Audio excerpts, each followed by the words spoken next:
universales.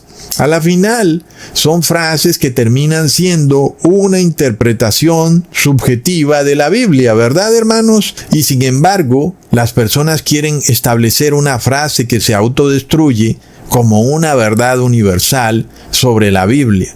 Este tipo de contradicciones nos revelan entonces todo lo contrario, que sí hay verdades absolutas y por supuesto que en la Biblia encontramos verdades absolutas. Ahora, para que una verdad sea absoluta, esa verdad no puede estar basada en criterios subjetivos o relativos según lo que le parezca a cada persona. Entonces no pudiera ser una verdad absoluta, sería una verdad relativa y entonces no sería verdad. Por ejemplo, la Biblia establece como verdad absoluta, como ya dijimos, que robar es pecado, robar es malo. Y por eso tenemos un mandamiento que dice, no robarás. Esa es una verdad absoluta. Y nadie tiene derecho a relativizarla, aun y cuando los seres humanos siempre se empeñan en relativizarla, ¿verdad, hermanos? Pero no robar es así de sencillo, no robar, porque a la final los seres humanos saben perfectamente qué es robar.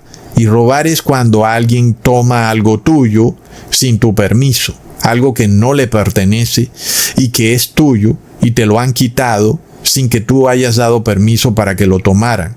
Entonces eso es robar. Las personas lo entienden perfectamente. No es que una persona entiende una cosa y el otro entiende otra. Entonces el mandamiento no está basado en los criterios subjetivos de cada ser humano, sino que se establece como una verdad absoluta. Todos sabemos que robar es malo. Por eso Dios lo define claramente. Y por eso Dios llama ladrones a quienes no entregan el diezmo, ¿verdad? Porque el diezmo no le pertenece al ser humano. Y cuando el ser humano lo toma, está robando. Bastante claro, ¿verdad? Dios se presenta aquí también como una persona ofendida por el robo. Y en este caso, Dios nos enseña, si es que alguien pudiera decir que no sabe qué es el robo, Dios nos enseña qué es robar. Robar es tomar lo que no te pertenece. Y en este caso Dios lo revela a través del diezmo. Y la persona no puede establecer condiciones, ni un relativismo, como si pudiera decir, no doy el diezmo porque estoy enfermo o porque estoy así o porque tengo esta deuda. No puede establecer esas condiciones. Si las estableciera, el mandamiento dejaría de ser una verdad absoluta. Si el mandamiento no pudiera ser una verdad absoluta, entonces no podemos amar a Dios. No hay forma de amarlo porque el amor hacia Dios es relativo y es según nuestra conveniencia. Volvemos al mismo punto. Amamos a Dios según nos convenga. Entonces no es posible. Cuando Jesús dice que Él es la verdad, nos revela que lo podemos amar plenamente porque Jesús tiene verdades absolutas. Entonces quiere decir que podemos amar a Jesús plenamente. En relación al día de reposo, el mandamiento declara también que es una verdad absoluta. Toda persona debe reposar un día a la semana. Pero el mandamiento no lo deja al libre criterio de cada ser humano para que decida en qué día reposa. El punto es bastante simple. No existe una verdad absoluta si cada persona pudiera decidir bajo su propio criterio cómo aplicar ese mandamiento o esa verdad.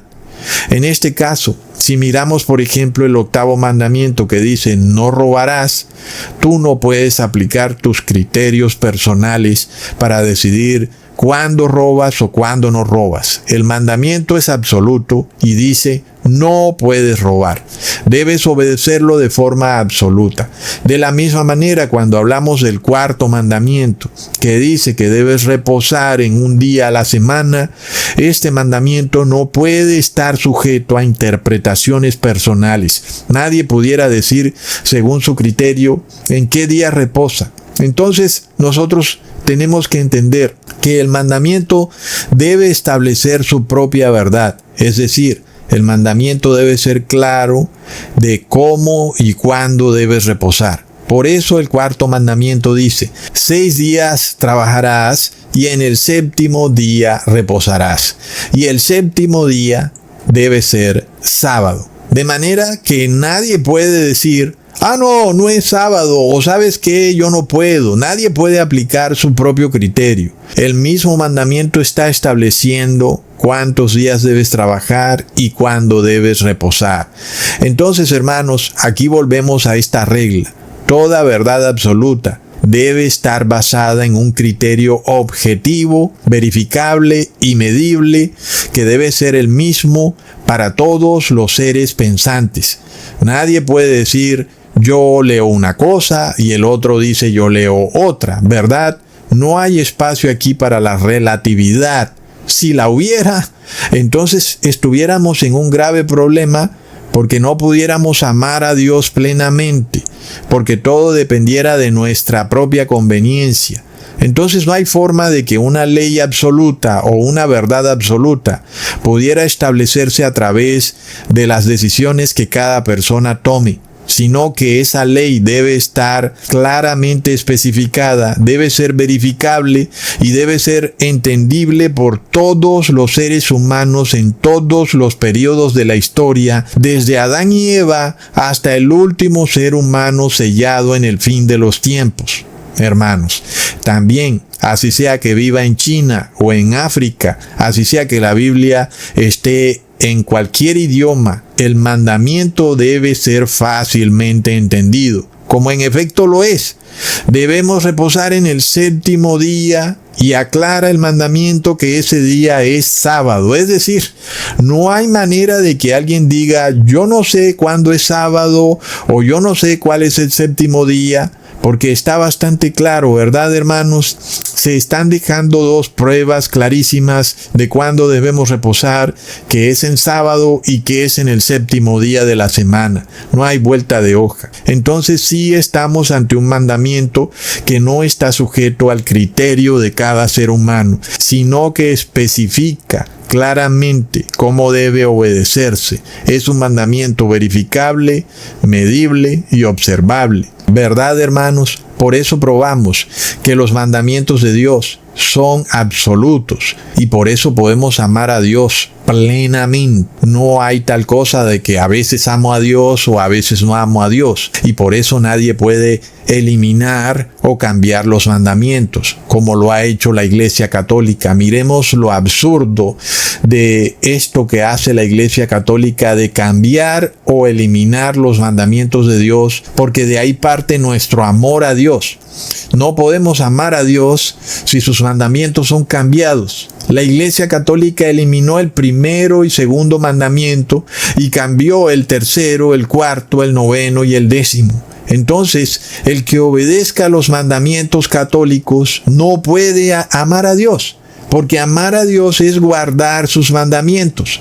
Y ya vemos que si nos basamos en los mandamientos de la Iglesia Católica, simplemente no lo podemos hacer. No podemos amar a Dios. Pero luego todavía la cosa se pone peor, porque el mandamiento que la Iglesia Católica cambió por el 4º mandamiento es ahora para ellos el 3er mandamiento, que dice santificarás las fiestas. Pero es este mandamiento fácilmente verificable, medible u observable por cualquier persona, en cualquier lugar del mundo y en cualquier era del mundo? La verdad que no. Si yo leyera este mandamiento de santificarás las fiestas, no pudiera entender qué es lo que quiere decir. Me preguntaría, ¿de cuáles fiestas están hablando? ¿Guardaré todas las fiestas o solo algunas? ¿Las guardaré en su forma completa o las guardaré parcialmente? ¿Cuándo debo guardar las fiestas? ¿Todos los días o solo el domingo?